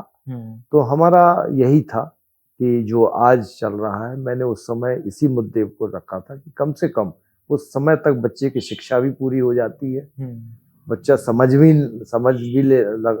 आ जाती है, और एक हम लोगों के समय 21, 22, 23 साल की उम्र में जनरली सर्विस में आ जाते थे। 25 में 30 साल तो हम लोगों की ओवर एज का था। अच्छा। पहले 28 था, फिर 30 था। 28-30 तक नौकरी नहीं मिली तो ओवर एज हो गए। तो लगभग 24-25 साल की उम्र में अपने पैरों में भी खड़े हो जाते थे। तो मेरा भी यही मानना था कि उम्र का लगभग जो है बच्चे की 21 साल होना चाहिए, बच्चे के 18-19 साल तो होना ही चाहिए। मुझे नहीं लगता कि आपके बारे में कोई दूसरे पॉइंट ऑफ व्यू से बात करता होगा। मैंने जितने लोगों से भी मिला हूँ, सबसे पूछा हूँ, तो सभी आपको बिल्कुल रिस्पेक्ट की भावना से ही देखते हैं सर। तो आज जब लोग आपको इतना सम्मान देते हैं सर, तो फिर आपको कैसा महसूस होता है? अच्छा लगता है। अगर हमारे कार्यों के प्रति लोगों में संतुष्टि है तो अच्छा लगेगा, और अगर इसी प्रकार से उनका स्नेह मिलता है तो अच्छा लगता है। अच्छा सर, आप बहुत अच्छे वक्ता भी रह चुके हैं, तो सर आपने ऐसा बोलना कहाँ से सीखा था सर? ये थोड़ा सा अनुभव आता है। आप करते रहेंगे वो चीज़ तो आप में निश्चित है। जैसा मैंने आपको बताया ना कि मुझे मतलब कॉलेज में हूँ, स्कूल में हूँ, बोलने का शौक था। और सबसे ज़्यादा मुझे जो मिला है वो आकाशवाणी से मिला। अच्छा। और आकाशवाणी आपने जैसा बताया कि अगर किसी को कुछ चीज़ करना हो तो उसके शौक से करना चाहिए उसको। शौक और आपका ये मत सोचिए, उसको भार मत अगर आप में लालसा है तो उसके लिए प्रयास करिए। प्रयास हमारे कई स्टूडेंट हैं, मुझे याद है जब मैं आया था यहाँ संचालन, मंचों के संचालन नहीं करते थे लोग, करते थे। अब मेरे को चूंकि शौक था, तो यहाँ पर सबसे पहले 15 अगस्त का कार्यक्रम चल रहा था, तो एक हमारे लेक्चरर थे, कक्का जी कहते थे, जोशी जी थे, वो संचालन कर रहे थे मंच का। वो बेचारे ऐसे संचालन कर रहे थे जैसे वो ढो रहे हो जबरदस्ती मतलब एक ड्यूटी कर रहे हो। मतलब उनको देख करके मेरे को कष्ट हो रहा था। तो मैंने उनसे कहा कि कक्का जी अगर आप, हम बहुत मतलब नए थे, कक्का जी बुजुर्ग थे, जोशी जी थे, उनका सरनेम जोशी था, पूरा नाम। मैंने उनसे कहा, हमने कहा आपको तकलीफ ना हो तो लाओ मैं कर देता हूँ संचालन। मैं नया था, कोई नहीं जानता था मेरे को ज्यादा, तो मतलब कुछ गड़बड़ी भी होगी तो मुझे कौन जानता है। और मैं नया नया आया था स्कूल में। तो वो बड़े खुश हुए, अरे बब्बू, बब्बू कहते थे आपको? हाँ, नहीं सबको, उनका तकिया कलाम था। कहते थे अरे बब्बू कर दे तो बड़ा अच्छा रहे। मैं तो परेशान हूँ, चूंकि हिंदी के व्याख्याता थे तो उन्हीं को थोपा जाता था। यही था पहले, हिंदी वाला, हिंदी वालों को ही उनको हिंदी वाला करेगा, तो हमने ले लिया। तो हमने संचालन किया और सौभाग्य से इतना पसंद किया लोगों ने, वो इनाम हमको मिलने लगे। अच्छा। एक ब्रांच मैनेजर यहाँ थे दुबे जी, उन्होंने फटाक से अपना पेन निकाल के हमको दिया, बोले हमारी ओर से आपको पेन। बहुत प्रभावित किया आपने, लोगों ने बड़ा पसंद किया। और बस वहीं से जो वो छाप मतलब सैपुरा ने पकड़ा है मंच संचालन के लिए, तो फिर वो छूटे ही नहीं। फिर हमारे प्रभाव ऐसा नहीं है, हमारे स्टूडेंट प्रभावित हुए और आज हमारे स्टूडेंट भी मंच संचालन कर रहे हैं। तो हमें खुशी हुई कि कम से कम देख के वो उनमें प्रभाव आया और वो आज बोलने लगे हैं, मंच संचालन करने लगे हैं, अच्छा करने लगे हैं। तो ये होता है प्रभाव। हमको भी किसी पर का प्रभाव पड़ा होगा तो हमारे अंदर चीज आई होगी, हमारे स्टूडेंट्स पर प्रभाव पड़ा होगा तो उनके अंदर वो चीज आ गई। तो ये वातावरण का प्रभाव और हमारा प्रयास। अच्छा सर, जब आपकी ही पढ़ाई हुए स्टूडेंट अच्छी जगह पे पहुंच जाते हैं सर, तो उनको देख के आपको कैसा लगता है? कितनी खुशी होती है। और मेरा सौभाग्य है कि वो बहुत बड़ी बड़ी पोस्ट पर पहुंचे हैं, विदेश में भी हैं, देश में भी हैं। और आज उनके संस्कार इतने अच्छे हैं कि वो बहुत बड़े बड़े पदों पर जरूर हैं, लेकिन जब भी मिलते हैं वो आके चरण छुएंगे। और आज उनको ये लगता है कि जैसे हम वैसे ही स्टूडेंट हैं, इतने बड़े पद पर रहते हुए भी आज वो इतने संस्कारित हैं। तो ऐसे बच्चों को देख के तो बड़ी प्रसन्नता होती है, बहुत खुशी होती है। एक अच्छा एंकर बनने के लिए, एक अच्छा वक्ता बनने के लिए सर, उसमें क्या खूबी होनी चाहिए सर? देखिए, एक अच्छा वक्ता होने के लिए सबसे पहली चीज तो ये है कि उसके अंदर थोड़ा सा कॉन्फिडेंस अपने अंदर लाए और शब्दों का चयन और वातावरण के अनुसार अपने आप को बदल लेना। देखिए, कभी भी कागज में लिख करके एक अच्छा वक्ता नहीं बन सकता, आपको सोचना पड़ेगा। आपको वातावरण के हिसाब से आपको अपने मंच को चलाना पड़ेगा। जरूरी नहीं है जो आप सोच के जाए वो मंच वैसा मिले। तो आपको वातावरण के हिसाब से आपके अंदर इतनी तर्क शक्ति हो, अपने आप में इतना कुशलता आपके अंदर हो कि आप उस हिसाब से अपने आप को मंच को चलाएं। अच्छा सर, आप इतनी अच्छी सफलता को प्राप्त की है सर, काफ़ी चीज़ में भी आपके शौक रहे। तो सर, इसमें से आपको कभी घमंड आया है सर कि मुझे तो इतनी सारी चीज़ें आती है, मुझे इतना रिस्पेक्ट मिलता है, तो कभी ऐसा कुछ अहंकार की भावना आई आपके अंदर? अब मैं तो नहीं समझता कि शायद, अब घमंड तो कभी कभी आ जाता है, सभी को आ जाता है, लेकिन मैंने हमेशा प्रयास किया है कि उससे दूर रहूं, वो ना आ पाए। और लोगों ने सम्मान दिया है तो शायद इसी कारण दिया होगा कि अगर ये चीज आ गई होती तो घमंड तो सबसे बुरी चीज है जीवन में। आपको अगर कुछ मिल गया तो ईश्वर को धन्यवाद दीजिए, और उस पर उसी का ही, उसी की देन है, हमारा कुछ नहीं है। ये अगर सोच के चलेंगे तो घमंड नहीं आएगा। तो ऐसा शायद, अब मैं तो नहीं कह सकता, वो तो सामने वाला कल्पना कर सकता है घमंड आया कि नहीं आया, लेकिन मैंने कोशिश किया है कि ये चीज ना आ पाए। अच्छा, तो ये बताइए आपको खाने वगैरह में क्या पसंद है सर? खाने में तो ऐसा है कि हम बड़े शौकीन थे मीठा के। अच्छा। सबसे ज्यादा शौक मुझे मिठाई का था। और मैं उसके लिए घटना बताऊं कि जब हम लोग एनसीसी ऑफिसर के रिफ्रेशर कोर्स में जाते थे, तो वो रिफ्रेशर कोर्स कामठी में होता था। ऑफिसर ट्रेनिंग स्कूल है वहां पर, OTS कहलाता वो। उसमें मिलिट्री के लोग भी, फौज के लोग भी आते हैं ट्रेनिंग में, और हम लोग भी एनसीसी ऑफिसर भी जाते थे। तो वहां मीठा के नाम पर केवल चाय में शक्कर मिलती थी बस। अच्छा। और मैं बड़ा शौकीन था खाने मीठा का। तो एक संडे को हम लोगों को आउट पास मिलता था बाहर निकलने का, कामठी घूमने के लिए। नागपुर चले जाओ, कामठी चले जाओ, संडे को घूमने के लिए बाहर अलाउ था। बाकी तो सब अंदर ही ट्रेनिंग चलती थी। मिलिट्री का काम, फौज का काम, स्वतंत्रता तो थी नहीं, सब नियम कानून से काम चलता था। तो सबसे पहले मैं संडे को आउट पास मिलता था, मैं सबसे पहले मिठाई की दुकान में बैठता था। अच्छा। और वहां इमरती मिलती थी, और इमरती का बड़ा शौकीन था मैं। उस समय पाव भर आधा किलो इमरती केवल खाता था दिन भर में। खाना वाना उसमें नहीं खाता था कि हफ्ते भर में कुछ नहीं मिला, केवल वो फीकी चाय। तो मैंने कहा पूरी शुगर खत्म हो गई, और इतना दौड़ाए, इतनी एक्सरसाइज करवाते, इतनी ट्रेनिंग करवाते कि कुछ बचे ही नहीं। तो मैं शौकीन था मीठा का। लेकिन फिर मेरे को 97 से डायबिटीज हो गई, तो डायबिटीज में मीठा हीठा बंद कर दिया। लेकिन आज भी मतलब कहीं पार्टी वार्टी में तो थोड़ी बहुत मैं ले ही लेता हूँ भाई, अब शौक रहा है तो। मीठा का शौकीन रहा, फल फूल का शौकीन रहा, फ्रूट्स वगैरह का।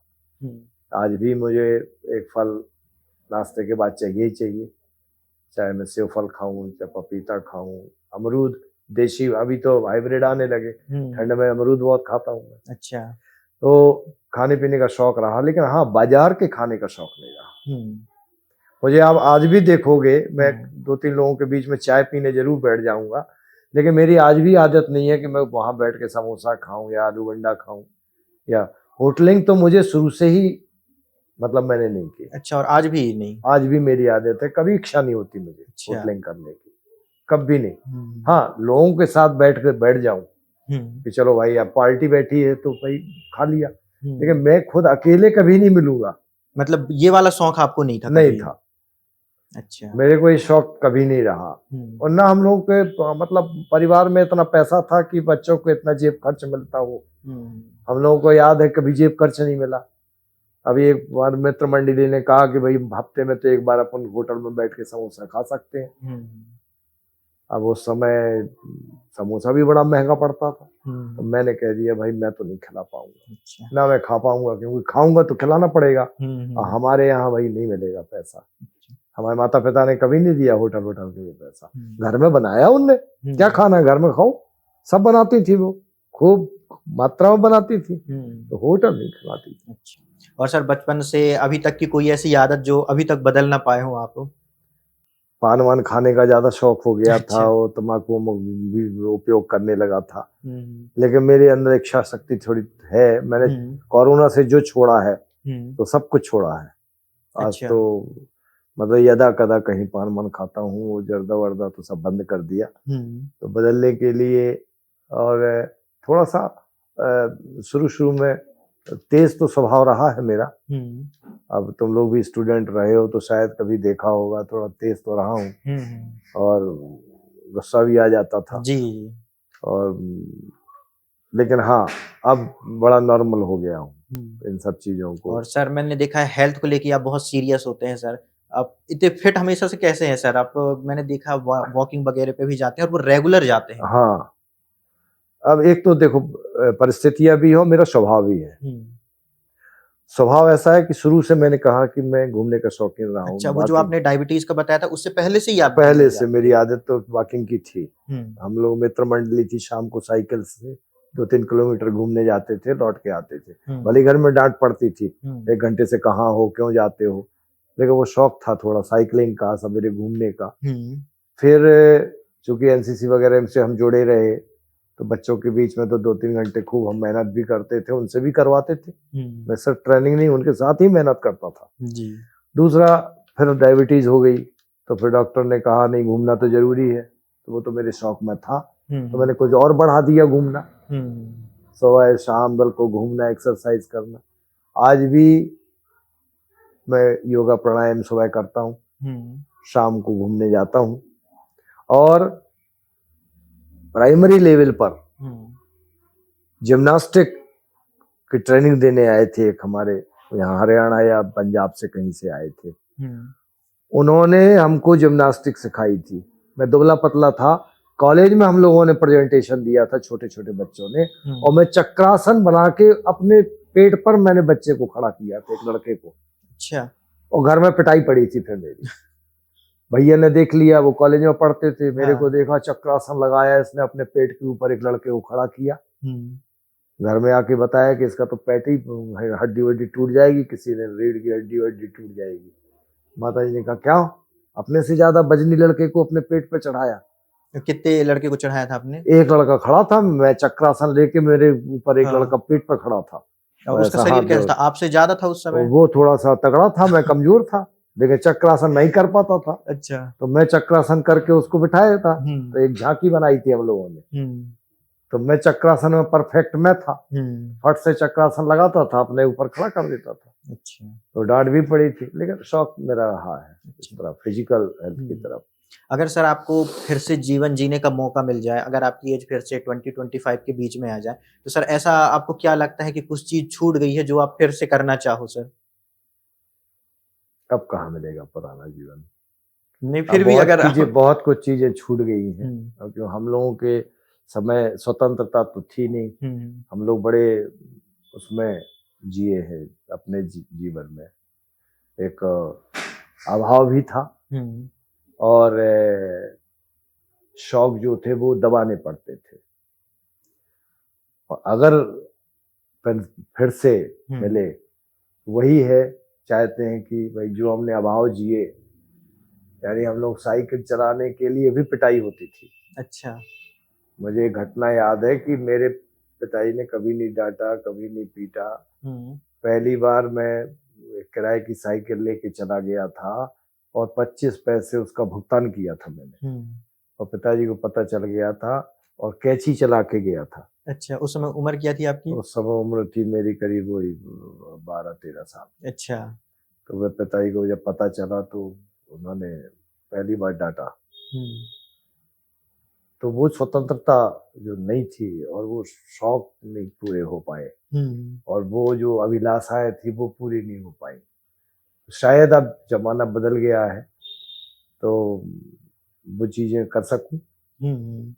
अब तो सुविधाएं हैं भगवान की दया से, गाड़ी घोड़ा सब कुछ है। तो और जो चाहते थे कि और बनना,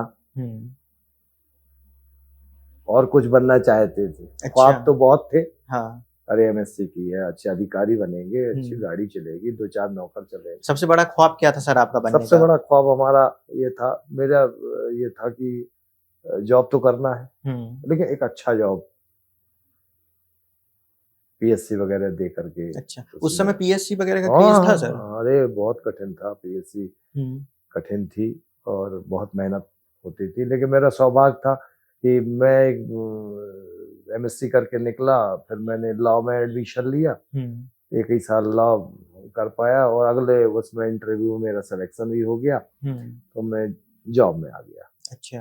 तो ज्यादा कंपटीशन मेरे को देना नहीं पड़ा, और सीधा टीचिंग जॉब में आ गया। फिर सोचा कि इसमें रहकर टीचिंग वो पीएससी वगैरह की तैयारी करूंगा, लेकिन यहाँ इतनी व्यस्तता हो गई कि फिर वो ना पढ़ाई हो पाई ना पीएससी हो पाई। और सर आज के लोगों को और क्या कहना चाहेंगे सर, जो कि हेल्थ को लेके कुछ ज़्यादा आज लापरवाही के करते हैं? समय में हम यही कहेंगे कि बच्चों ने थोड़ा सा सुबह उठना बंद कर दिया है। अच्छा। आजकल तो बच्चा सूरज देखते ही नहीं, हाँ। उगता हुआ सूरज तो बहुत कम बच्चे देखते हैं। हुँ। रात को जागते हैं, सुबह जल्दी उठते नहीं। हुँ। तो ये जो दिनचर्या बिगड़ी है बच्चों की, ये थोड़ा बदलाव जरूरी है। अच्छा। रात में समय से सोना, हुँ। सुबह समय से उठना, सवेरे शुद्ध हवा लेना, हुँ। और एक दैनिक जीवन का जो एक टाइम टेबल है। हुँ। देखिए, कोई भी चीज है, एक डिसिप्लिन तो मस्ट है, हुँ। चाहे वो घर में हो, स्कूल में हो। जब तक अनुशासन नहीं होगा हुँ। तब तक जीवन हमारा, तो एक अनुशासित जीवन जीना बहुत आवश्यक है, हुँ। और एक संयमित जीवन जीना बहुत आवश्यक है। और बच्चों ने जो आजकल ये खाना, ये फास्ट फूड खा रहे हैं, हुँ। फल खाता ही नहीं, दूध पीते ही नहीं। जी। आज के बच्चे को दूध दो, वो पीते ही नहीं। तो हुँ। ये पौष्टिक चीजें देना चाहिए। तो एक संयमित जीवन, एक समय पर सोना, समय पर जागना, और प्रयास करना, सफलता के लिए मेहनत करना, हुँ। ये बहुत आवश्यक है। अच्छा। आज की जनरेशन को सबसे बड़ी चीज है कि एक तो अपने लाइफ को, दिनचर्या को सुधारें। हुँ। हुँ। अधिकांश बच्चों को हम देखते हैं, आप भी ये महसूस करते होगे, जी। सुबह तो वो उठा ही नहीं सकते उसको। हुँ। तो ये बहुत जरूरी है। और थोड़ा सा हमारे पर्यावरण की दृष्टि से सबको सहयोग करना चाहिए। हर चीज हम सरकार पर भरोसा रख के बैठते हैं। स्वच्छता पर हम ध्यान दें, पर्यावरण पर हम ध्यान दें। हुँ। ये देखिए, प्रकृति को हम संभालेंगे तो प्रकृति हमको संभालेगी। जी। हम प्रकृति से खिलवाड़ करेगी तो प्रकृति तो 2 मिनट के अंदर खिलवाड़ में पूरा तमाशा कर देगी। तो हमें उसके साथ में जीना है, तो उसको हमें संभालना है। जी। आप फ्यूचर के जनरेशन को सर क्या मैसेज देना चाहेंगे सर, कि उनका जो एक रिस्पेक्ट होता है वो सीनियर सिटीजन के उनके सामने कैसा होना चाहिए? देखिए, जनरेशन तो ऐसा है कि सब सीनियर सिटीजन यही अपेक्षा करते हैं हुँ। कि सम्मान पूर्वक, चूंकि उनका जीवन हुआ है, तो हुँ। बच्चों से तो सम्मान की अपेक्षा करते हैं। हुँ। हाँ, ये बात अलग है कि बच्चों के पास अब समय नहीं है। तो सीनियर सिटीजन क्या चाहता है? सीनियर सिटीजन सिर्फ इतना चाहता है कि बच्चे उसके पास बैठ करके 1 घंटे का समय दे दें, बातचीत करें, बैठें, हुँ। और और थोड़ा मान सम्मान बनाए रखें। तो हमारा जनरेशन से यही है कि आपके घर में अगर बुजुर्ग हैं, तो देखिए, जब तक वो हैं, एक वटवृक्ष की तरह रहते हैं, आपको छाया देते हैं, आपको सुरक्षा देते हैं। हुँ। आप उनको थोड़ा समय दें, आप उनका दुख दर्द पूछ लें, हुँ। तो उनको बहुत प्रसन्नता होगी। और जब वो चले जाते हैं ना, हुँ। तब हमें अभाव महसूस होता है। आज हमारे माता पिता जब तक रहे, हुँ। तो भले ही हम बाहर जॉब में थे, पूछते थे कैसे हो, कब आओगे। हुँ। आज वो चले गए, आज कोई नहीं पूछने वाला कब आओगे, कैसे हो। जी। तो वो बहुत बड़ी छाया होती है। उनको मैं कहूँगा जनरेशन को कि माँ बाप का, बुजुर्ग आप हैं, बड़े भाग्यशाली हैं, आपके घर में बुजुर्ग हैं, हुँ। उनका ख्याल जरूर करिए। अच्छा। उन्होंने आपका जीवन संभाला है, आपका ख्याल किया है। कितने दिन के हैं आपके साथ में? 2 साल, 4 साल, 5 साल ख्याल करना है आपको। हुँ। हुँ। अगर आपने उनका इतना ख्याल नहीं कर पाया, अगर उसने 25 साल के लिए आपका ख्याल किया, 5 साल तो आप ख्याल करिए उनका। जी। इतना ही उनके लिए बहुत है। सम्मान दीजिए, उनका आशीर्वाद लीजिए, और उनका, कोई भी माता पिता अपने बच्चों का अहित कभी नहीं चाहता। जी। कई बार हमने शिकायत सुनी बच्चों की, अरे हमारी माँ तो ऐसी है, हमारी बाप तो ऐसा है, हुँ। हुँ। हमारा तो ये बुरा चाहता है, हमारा ये। कभी नहीं। माता पिता जिसने जन्म दिया है, वो आपका बुरा चाहेगा? बिल्कुल नहीं सर। आपको सिर्फ इसलिए डांटता है कि आप अच्छे हो जाएं, हुँ। हुँ। एक अच्छा उसके रहते आप अच्छी पोजीशन में पहुंच जाए, इसलिए वो आपको डांटता है, डपटता है, हुँ। हुँ। नई चीजें सिखाता है। अब थोड़ा जनरेशन गैप है, अब वो बच्चे कह देते हैं, अरे आप क्या जानो, हाँ, हाँ, ये बात बहुत आती है। आपके ज़माने में तो ये थोड़ी था, आप थोड़ी जानते हो, मोबाइल हाँ में सर, देख तो इन्हीं लोगों को सर, हम जैसे लोगों को ऐसे ही सीनियर सिटीज़न से, बुजुर्गों से, बड़ों से क्या सीखना चाहिए सर उनकी लाइफ़ के एक्सपीरियंस से? भाई जब आप बैठेंगे तब ना सीखेंगे। हुँ, जब आपके पास समय नहीं है उनसे कुछ पूछने का, जैसे आप हमारे पास बैठे आज, आपने हुँ, बहुत सारी चीज़ें हमसे जाननी चाहिए। जी, तो जब आप अपने माता-पिता के पास, बुजुर्गों के पास बैठेंगे, जब आप उनसे बात करेंगे, हुँ, तब हम उनसे सीखेंगे। तो जब आप उनसे सीखेंगे तब आप अपने जीवन में लाएँगे। अब उनके पास समय नहीं उनके पास बैठने का, हाँ, तो आप बैठिए उनके पास, हुँ, उनसे जानिए कि उनका जीवन कैसा रहा। फिर आप कल्पना करिए कि हम क्या जी रहे हैं, उनने हमको देखिए कैसे पाला। हुँ, हुँ, उन्होंने कपड़े नहीं पहने, आपको पहनाए। जी, उन्होंने नहीं खाया, आपको खिलाया। तो हुँ, वो जानिए तो उनसे। तो आप जो है उनके पास समय दीजिए, उनके पास बैठने का, उनसे ज्ञान लीजिए और हुँ, फिर अपने जीवन में उपयोग करिए। देखिए आपको कितना प्रसन्नता होगी। जी, लेकिन जनरेशन को समय तो हो, हुँ, हुँ। उसका समय नहीं है। और सर लास्ट में सर आपका मैंने बहुत टाइम ले लिया। लास्ट में सर आप शहपुरा के निवासियों को क्या कहना चाहेंगे सर? इतने साल आपने शहपुरा में रहे हैं, लोगों से मिले हैं, तो इनके बारे में और इनको आप क्या कहना चाहेंगे सर?